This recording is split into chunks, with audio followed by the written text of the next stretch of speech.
हमारे लिए आज की तलावत खरूज उसका 20वां बाब पहली से 17वीं आयत तक।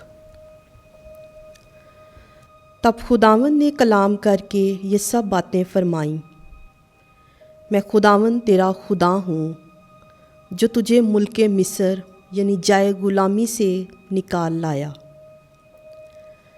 तेरे लिए मेरे हजूर कोई दूसरा माबूद ना हो। तू अपने लिए कोई तराशी हुई चीज़ या किसी चीज़ की सूरत जो ऊपर आसमान में या नीचे ज़मीन पर या ज़मीन के नीचे के पानी में है मत बना। तू उन्हें सिजदा ना करना और ना उनकी खिदमत करना, क्योंकि मैं खुदावंद तेरा खुदा खुदाए गियोर हूँ। और जो मुझसे अदावत रखते हैं उनके बाप दादा की बदकारियों की सज़ा मैं उनकी औलाद को तीसरी चौथी पुश्त तक देता हूँ। और जो मुझसे मोहब्बत रखते और मेरे अहकाम को मानते हैं उन पर मैं 1000 पुश्त तक रहम करता हूँ।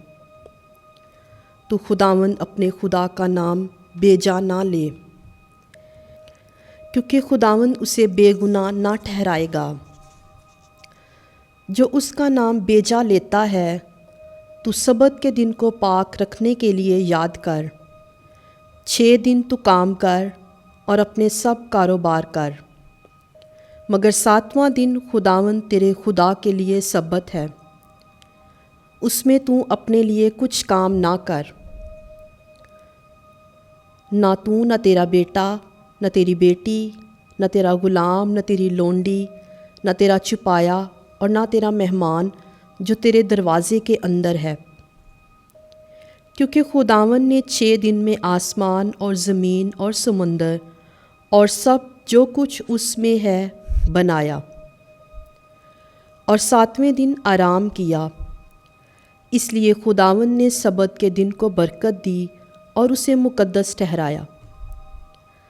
तू अपने बाप की और अपनी माँ की इज़्ज़त कर, ताकि तेरी उम्र उस मुल्क में जो खुदावंद तेरा खुदा तुझे देगा दराज हो।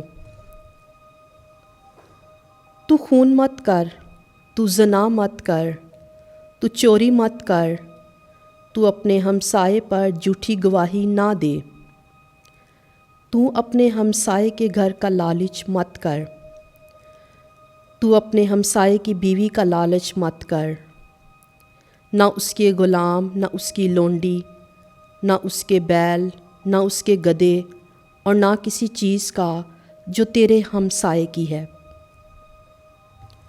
पाकलाम के पढ़े और सुने जाने पर खुदावंद की बरकत हो। खुदावंद का शुक्र हो।